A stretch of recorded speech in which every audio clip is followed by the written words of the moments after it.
Welcome back. Another school year. Another bunch of stories with Mr. Bursk and his chickens. This year, we're going to start our year off. Chickens around here. You want some?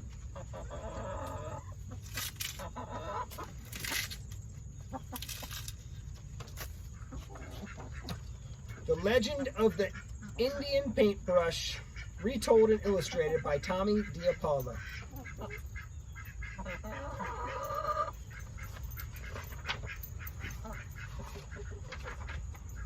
Many years ago, when the people traveled the plains and lived in a circle of teepees, there was a boy who was smaller than the rest of the children in the tribe. No matter how hard he tried, he couldn't keep up with the other boys who were always riding, running, shooting their bows, and wrestling to prove their strength. Sometimes his mother and father worried for him.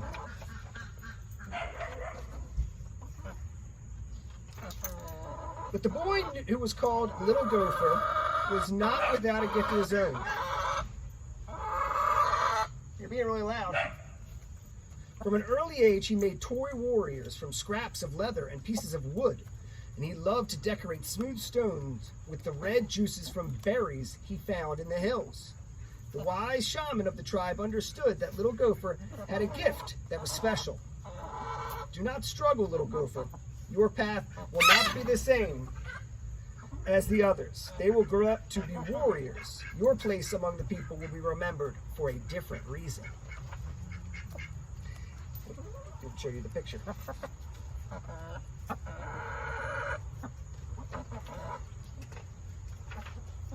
And in a few years, when Little Gopher was older, he went out to the hills alone to think about becoming a man.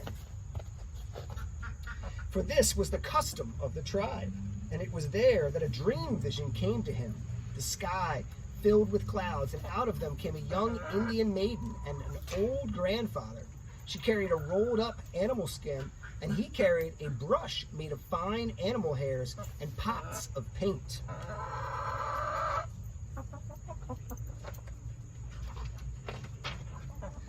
The grandfather spoke. My son, these are the tools by which you shall become great among your people.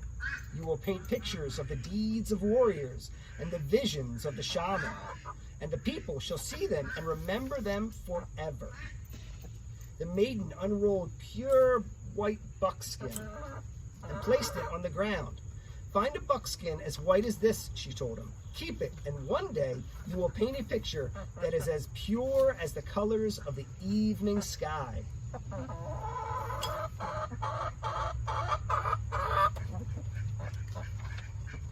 As she finished speaking, the clouds cleared and a sunset of great beauty filled the sky. Little Gopher looked at the white buckskin, and on it he saw colors as bright and beautiful as those made by the setting sun.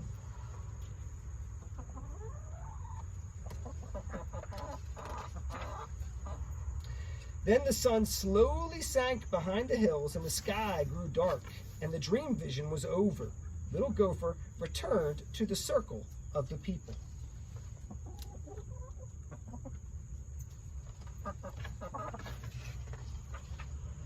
The next day, he began to make soft brushes from the hairs of different animals, and stiff brushes from the hair of the horses' tails. He gathered berries and flowers and rocks of different colors and crushed them to make his paints. He collected the skins of animals which the warriors brought home from their hunts. He stretched the skins on wooden frames and pulled them until they were tight.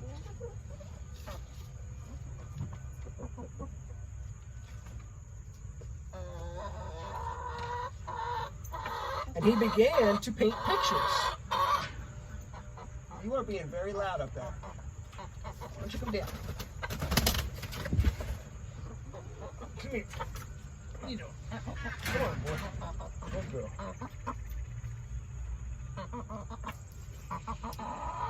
And he began to paint pictures of great hunts.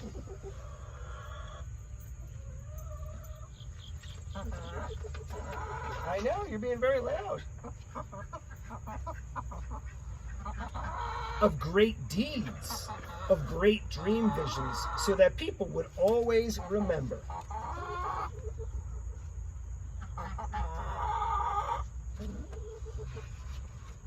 I see you up there.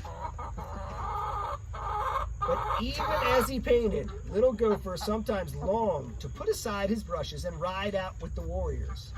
But always he remembered his dream vision, and he did not go with them.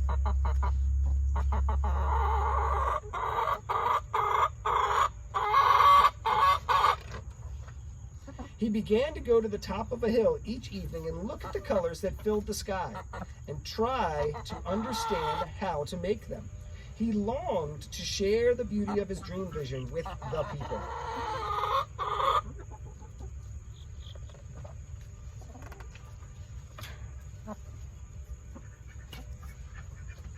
But he never gave up trying, and every morning when he woke, he took out his brushes and his pots of paints, and he created the stories of the people with the tools he had.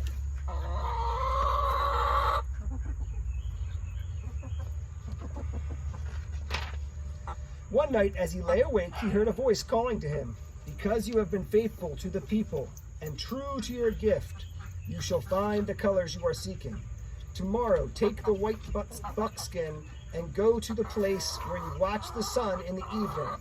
There on the ground, you will find what you need." You are being so loud, bro. What are you doing?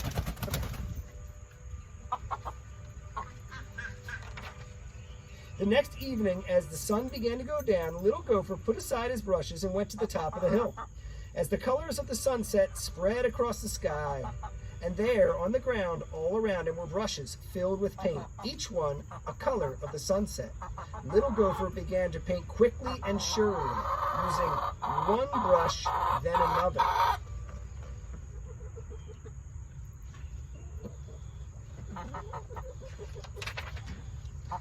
And as the colors in the sky began to fade, little Gopher gazed at the white buckskin, and he was happy. He had found the colors of the sunset. He had carried his painting down to the circle of the people, leaving the brushes on the hillside.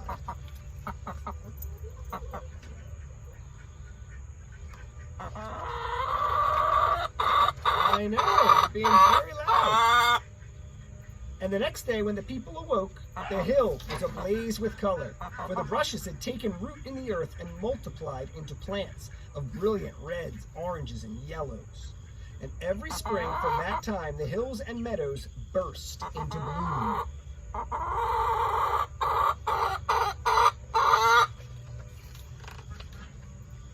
And every spring, the people danced and sang the praises of little Gopher, who had painted for the people.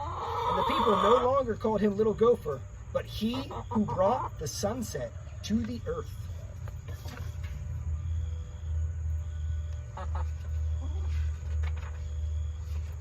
The end.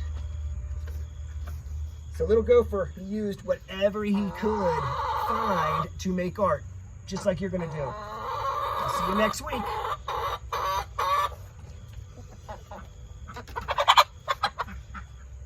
And so will this one. She's so loud. Say hi, everybody. Good luck on canvas.